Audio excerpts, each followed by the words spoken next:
官。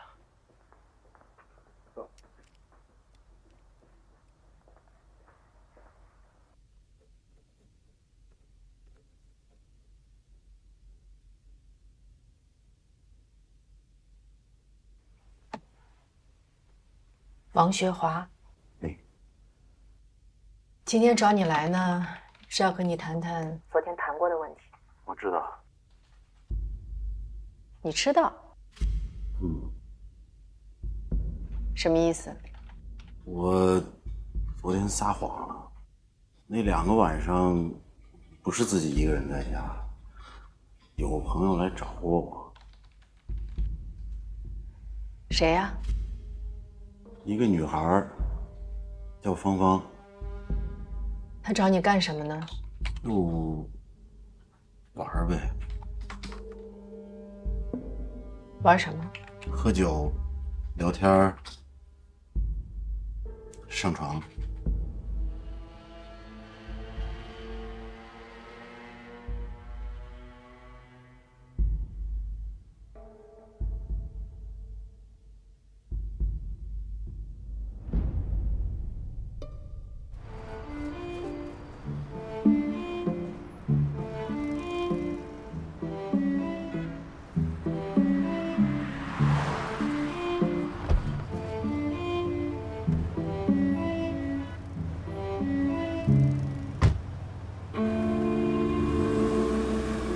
你叫芳芳？我是。这个人你认识吗？认识。你们怎么认识的？微信摇出来的。5月5号晚上和5月27号晚上，你都在他家吗？是吧？具体日期我记不清了。这中间他有出去过吗？应该没有吧？什么意思？我醒的时候他没出去过，那我睡着了就不知道了。那你什么时候睡着的？我记不清了。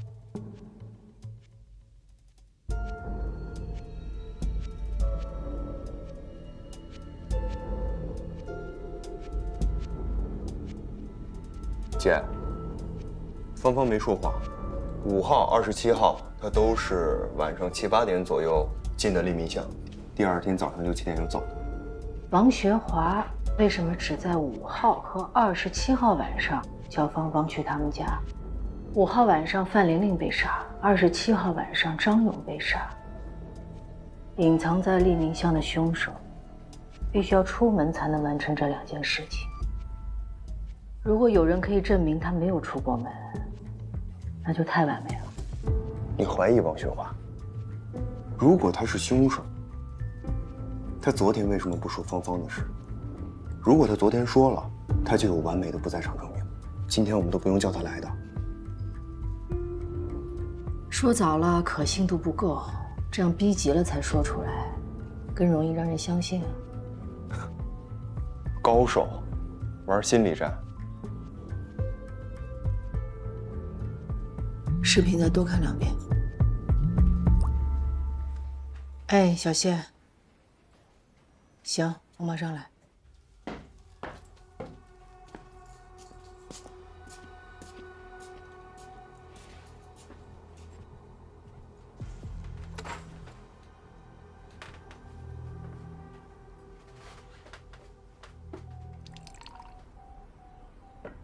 这个茶都是我们每年自己去收的，来，你尝一下。谢谢。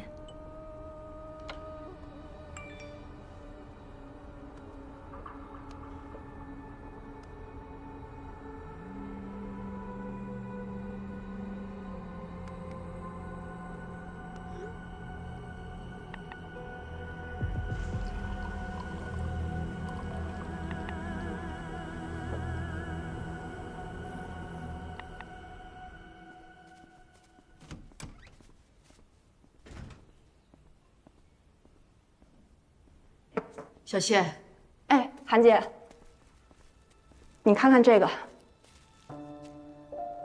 中伟哥胃里发现的。我以前也碰到过，死者胃里有一些奇怪的东西，像鞋垫、袜子之类的。有那种变态凶手，他就喜欢在杀人前折磨对方。钟伟哥死于胸部刀伤，但是他的头部有钝器伤，胃里又有根钉子，所以我推测，他死前应该遭受了凶手的折磨。您这肯定卖斧子吧？啊，卖。上一把什么时候卖出去的？这我得查查了。哎，钟警官找着了吗？你们给的照片一直在书柜上贴着呢，一有消息我就通知你们。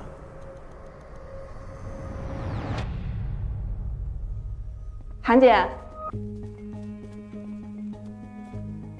韩姐，王队，哎，韩倩，王学华有重大作案嫌疑，这是在钟伟胃里找到的。我在王学华的店里见过类似的螺丝钉。方队，韩姐，王学华可能给芳芳下过药。我查了利民巷的监控和芳芳的描述，我现在有理由怀疑他吃了大剂量的致幻迷药，能让人昏睡数小时，醒来以后还有呕吐和其他乱七八糟的不适反应。最关键的是，能让人短暂失忆。王学华让芳芳一觉不醒，然后利用这段时间出来作案，而且有了不在场证明。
王老板，王老板在吗？王老板，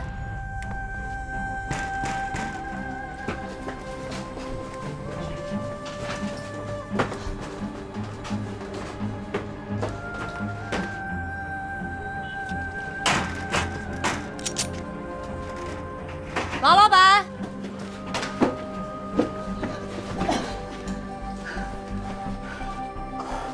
我跑了，你就跑不了了。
政治法医和技术部门。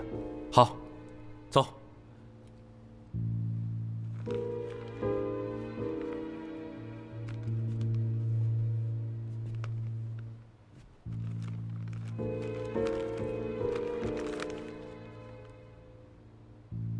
最后一个点就是五金店。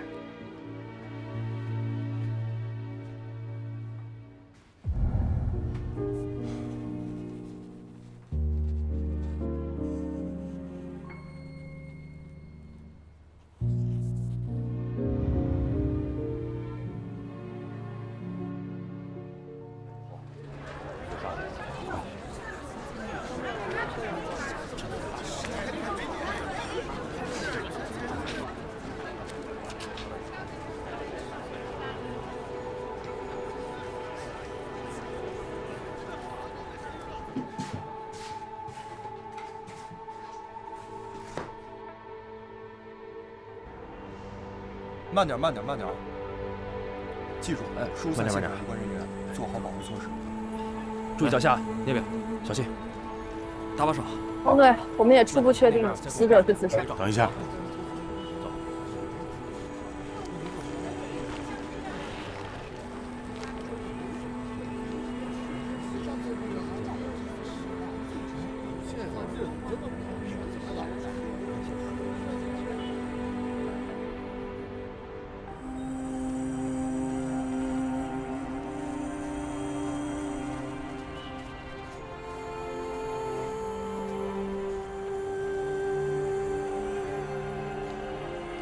尸检报告什么时候出来？我回去加紧做一个 DNA 配对，应该半天时间就行了。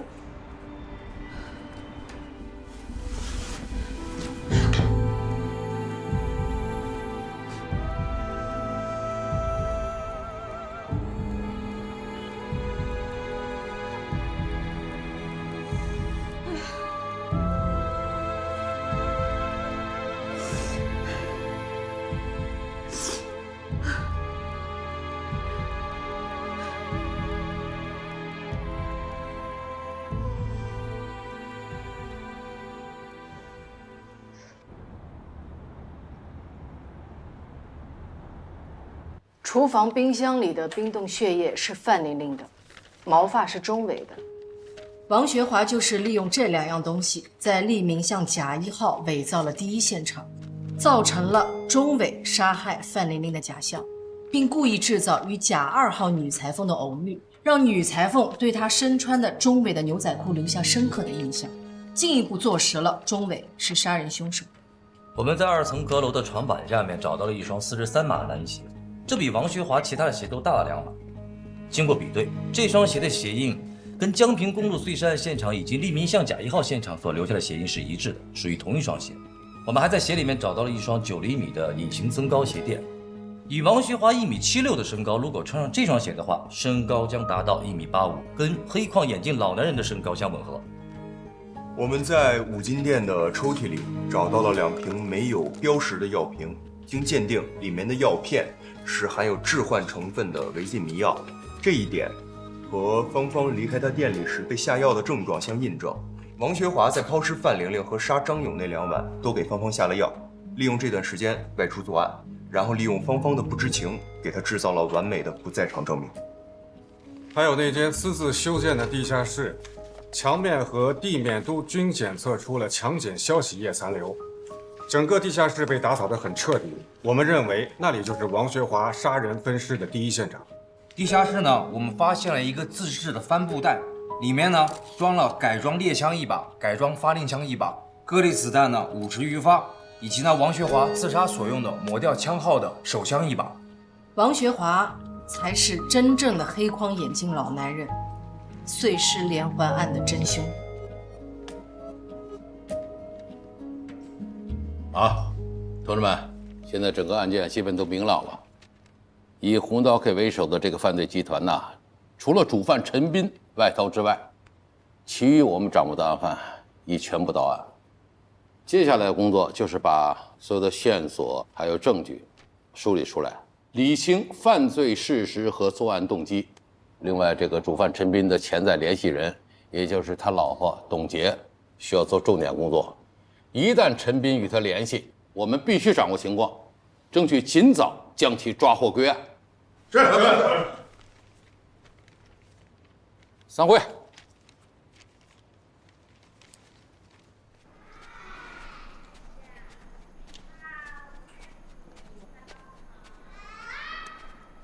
今天是儿童节，我祝你们每个小朋友节日快乐，可以茁壮成长。谢谢阿姨。阿姨，今天给你们带的蛋糕，每个人都有小礼物，让老师给你们发下去啊。毒枭？陈斌吗？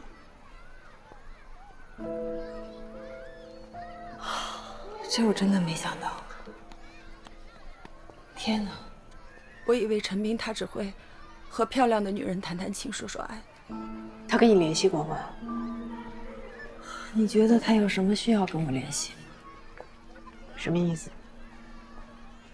我们两个结婚这么多年，我对他的认知就是，他生命里边只有2件事儿：健身和玩女人。这个家他漠不关心。你们说他在做毒品生意，如果他要联系，可能是联系他身边的那些花花草草，不是我。他毕竟是匆忙逃走的，肯定会遗漏一些事情，需要联系你，找你帮忙什么的。我还真帮过他不少忙。每次当他有玩腻了、甩不掉的女人，都会来寻求我的帮助。不说这些了，你放心，我答应你，如果他跟我联系了，我第一时间通知你。谢谢。你真的认为他是红桃 K 吗？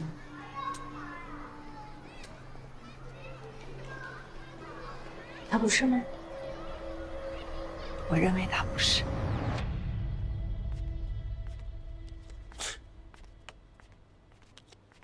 又玩牌呢？嗯。天天玩，天天算。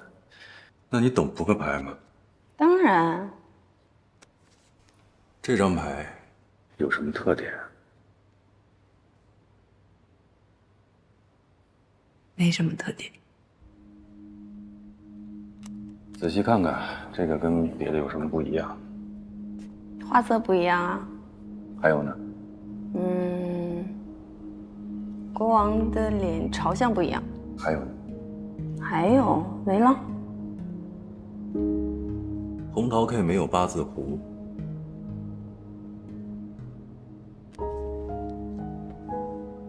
还真是。最早呢，这扑克牌是刻在木板上的。传说这个工匠啊，在雕刻红桃 K 的时候，一不小心手滑，就把红桃 K 的8字胡给刮掉了。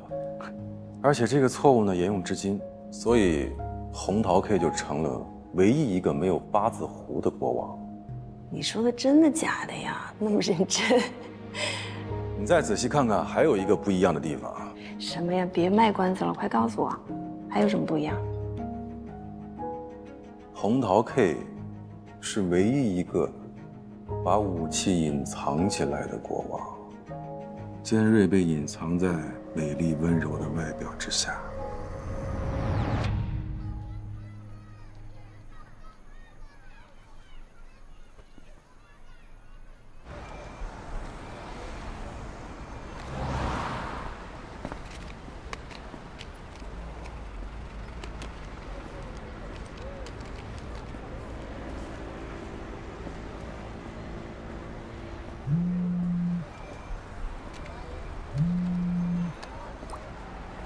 姐，说，白小慧妈妈来警局有事找你。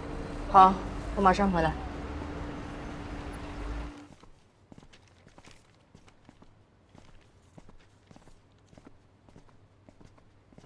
姚阿姨，你找我啊？林警官，我是有个事儿想跟你说。你说。我刚才去看了建民，他跟我说，小慧去见他的时候跟他说过一件事儿。什么事儿？100万，你哪儿来那么多钱啊？你就别问了。总之现在钱有了，而且我已经把那钱藏起来了。要是我出了什么意外，你一定要把那笔钱保护好。建民告诉我，小慧把钱藏在鸽子笼里，他让我保管好这笔钱，留着给亮亮治病。安宁官，就算建民主动跟你说的，行吗？亮亮没有妈了，以后还得指着他，你帮帮他，就算他戴罪立功，阿姨求你。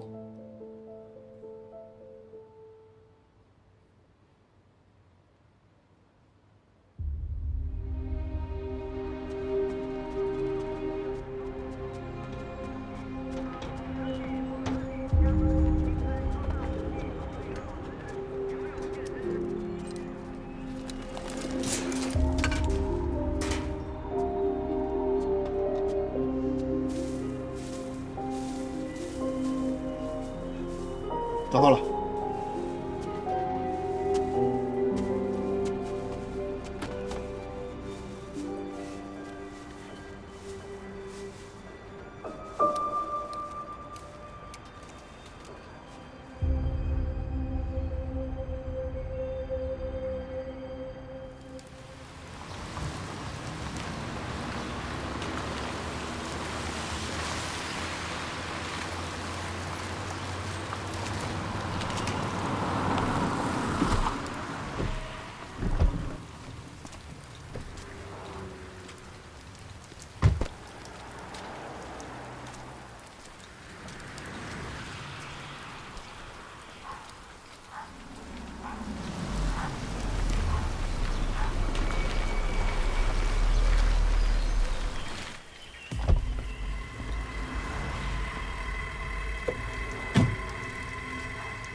任务不能干了。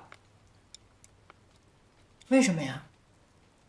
孩子身体现在越来越差，我还是在家里好好照顾他吧。你干不了了，你老婆向我借的那些钱，你怎么还呀？我会想办法的。你得给我时间，要等我把这个房子卖了。现在卖房子可不是说卖就卖的。再说，你卖房子的钱可能还抵不上你老婆借我的钱呢。抵得上。不会是干警察的，被你发现了。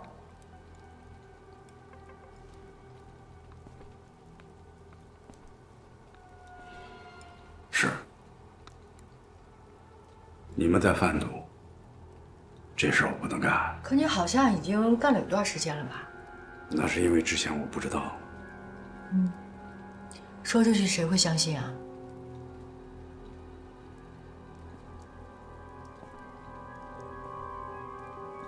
别忘了，我干过警察。你们这样的毒贩我抓过。你以前确实是个好警察，可现在你也确实在帮我们运毒啊。别把我逼急了，我什么事都能干得出来，大不了就是个死。你怕死吗？我也不怕死，但是你会害怕，因为你有一个家庭，有老婆，有个可爱的女儿。你老婆向我借的钱，会换来你女儿的健康。你说你女儿将来长大了，想让自己这副健康的身体，是由她爸爸贩毒的钱换来的，她会怎么想？难过一辈子？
之前我们家是拿过你的钱，我当时不知道。贩毒，我绝不能干。不过你放心，你的钱我会还的。以后不管我做什么，怎么做，我绝不会触犯法律，哪怕搭上我这条命。周雪曼，看在韩青的份上，收手。就算是我求你。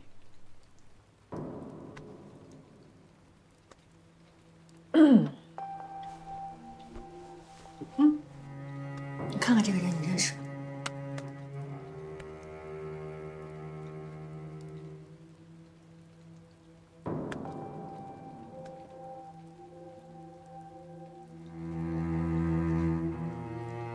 他在什么地方？他怎么了？啊？就像图片看到的这样，他已经死了。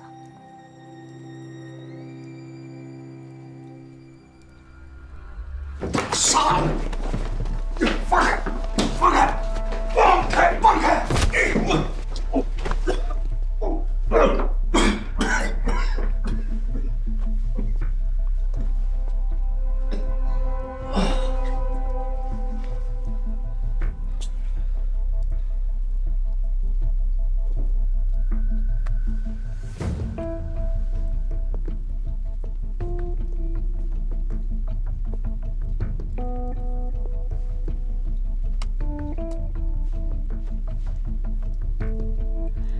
你要是不继续帮我们，你老婆孩子和钟伟就是一个下场。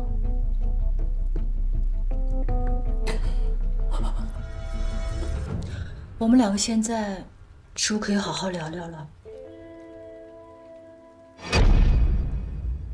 刚才来了一个女警，问那个警察的事儿，倒是没怀疑我，就是来问一下情况。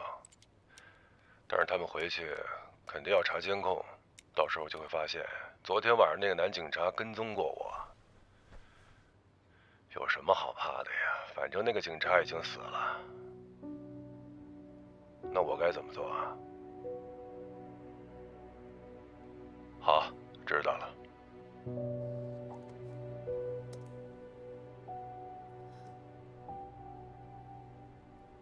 这就是白晓慧偷拍陈斌视频中被剪掉的那53秒。白晓慧和范玲玲用它来敲诈陈斌，从而引发了506系列碎尸杀人案。这份视频也同时证实，钟伟是被他们残忍杀害的。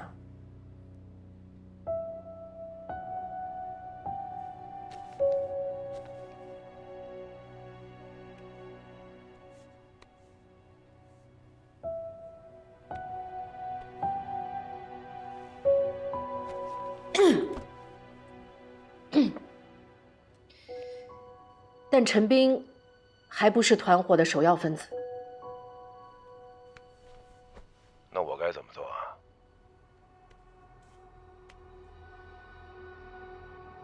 好，知道了。从陈斌的语气上可以听出，他这是在征求上级的指令。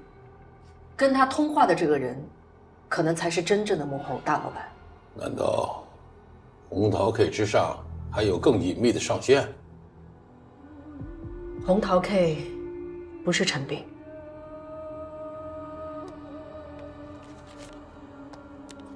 没有胡子的国王，锐气被掩藏在美丽温柔的外表之下。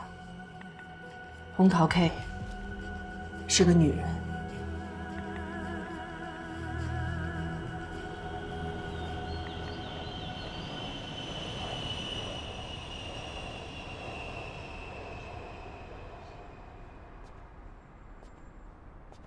姐，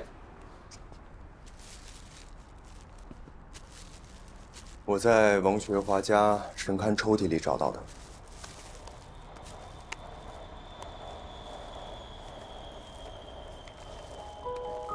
勐拉云安，一个国家级自然保护区，里面有一种世界上最高的树，叫望天树。1999年，18年前。看来这2张票根对他来讲很有意义啊。很好猜，对吧？女朋友？哼，我原来也留过跟初恋女友的电影票根。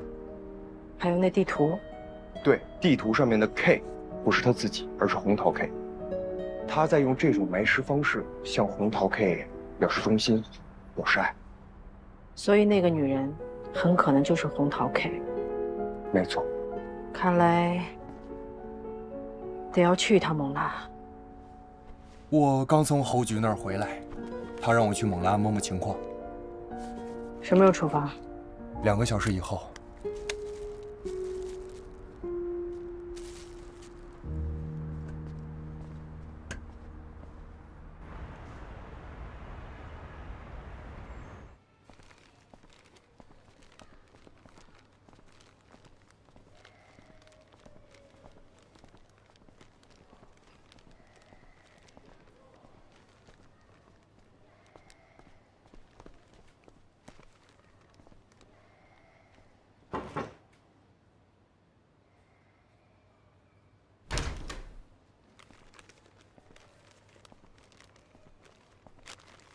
师娘，菲菲。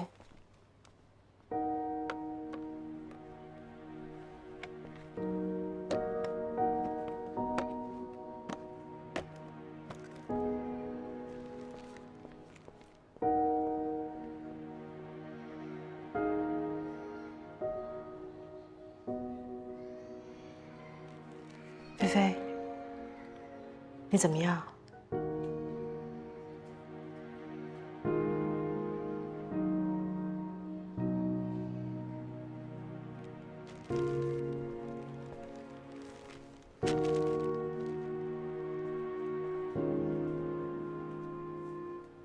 菲菲，你好好休息，过段时间我再来看你。